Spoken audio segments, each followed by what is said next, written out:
Of all the introductions I've ever received, that was the most silent. Hello, my name's Shaun. This is Declan, he's a penguin.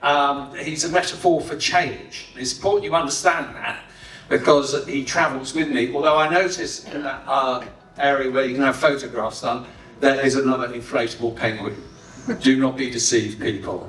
That's the penguin you want to be photographing. And I wish you all the best with the book. Is it due out next week, is it? It is. I've had a chat with the publisher this morning, and it's all printed. It's going to be boxed up and sent to the distributors for Friday and being mailed out next week to those people who have bought it. Available at all good bookstops and probably some awful bookshops as well. But anyway, it's out there. Lovely stuff. When this conversation comes out, it will be available. So yeah, you can go and buy Shaun's book. We're addicted to time.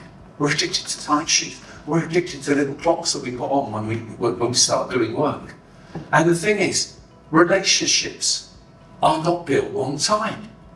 They are not. I know one person, Jackie Brown, Lynn Brown, Perth, Western Australia. She had a client when they were time recording. Ring her up and say, right, you're doing this work for me, Jackie, matrimonial. I just wanted to let you know we've been on the phone for 5 minutes, 45 seconds. I'm hanging up now, so you can only charge me one unit. Right, that is not a relationship. That is not how we aspire to be the trusted advisor. So it's not time related.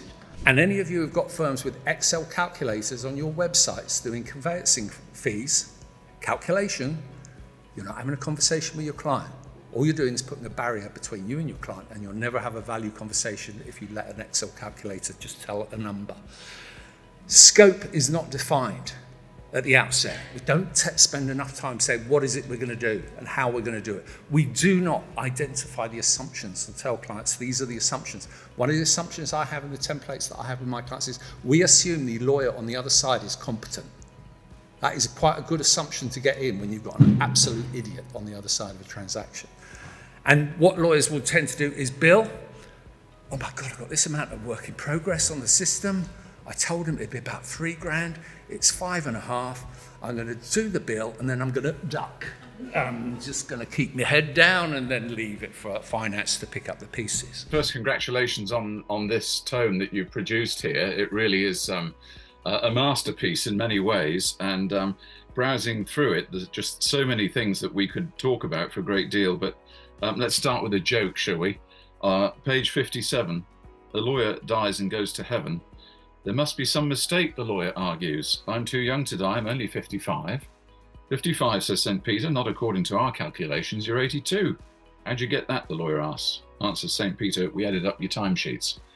Does that sort of set the scene for what we're going to talk about? I must say, in case anybody's put off, there's some better material in it than that gag. But yes, it's a very old gag. I'd been elected CEO for a 3-year term that lasted 4 years, 9 months, 11 days. Not that I was counting or anything like that.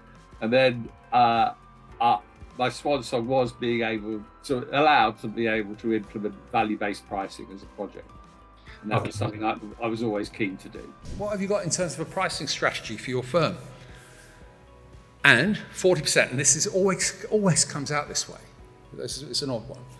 We have a pricing strategy that is consistently applied, 43%. Do you know what that is really?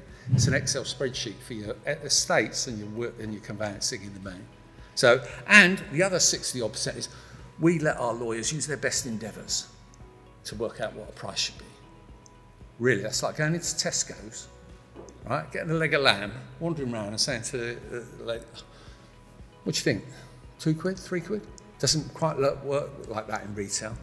And really what we've got to do is make sure that we've got a pricing strategy and we communicate it and our lawyers know what it is. Because when you look at what these firms expecting 10% and above do, okay, only 7% actually do billable hour stuff. 46% of them are doing fixed fee. Hybrid, 13%.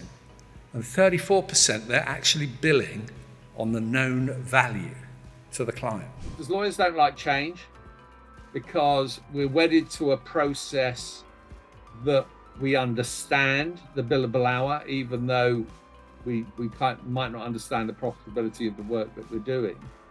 And I think the biggest problem is you've got that puts some lawyers off is having that conversation with the client. You've got to have a conversation. You've got to find out what's important to them, what's valuable to them, what do they want to get out of the transaction of dealing with you. And listen, and really listen to what the client is saying, so that you can think, okay, well, how am I going to pitch this when I go back to them? I think quite often lawyers are guilty of watching clients' lips move. The client's lips are moving, the client is telling the lawyer something, and the lawyer is just waiting for the client's lips to stop moving so they can tell the client what they need. They're not actually listening to what the client is saying.